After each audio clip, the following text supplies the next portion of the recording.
กู้เฟซเก่าในโทรศัพท์ใหม่ง่ายๆเบิ่งวิธีนี้แล้วเฮ็ดเป็นทันทีเลย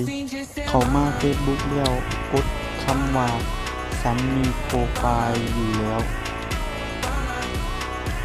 หลังจากนั้นก็กดคำว่า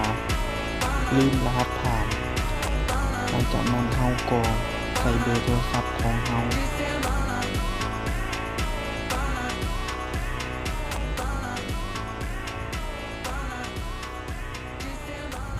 ถ้าคนเบอร์โทรศัพท์เราบ่เห็น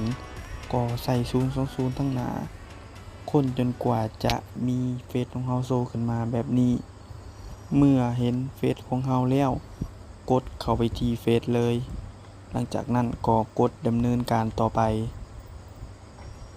หลังจากนั้นก็จะรอรหัสมันส่งมาทางข้อความ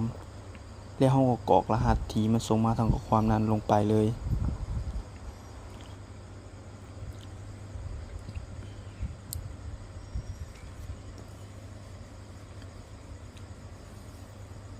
หลังจากกรอกสำเร็จแล้วเราก็กดอนุญาต กดบันทึก เห็นบ่ทุกคนเฟซของเราก็ได้เป็นที่เรียบร้อยแล้ว ถ้าว่าอยากเข้า Messenger ก็กดเข้าไปที่รูป Messenger เลยบ่จำเป็นต้องใส่รหัส ใส่อีเมล มีแต่เรากดแล้วก็กดดำเนินการต่อไปเลยเฮ็ดวิธีนี้มันจะบ่ถามอีเมลและรหัสผ่าน แบบนี้เลยง่ายๆเลยทุกคนสำหรับไผที่จื้อรหัสกู้แชตบ่ได้ก็กดข้ามเอาก็ได้ ประวัติการแชตก็จะหายในเครื่องใหม่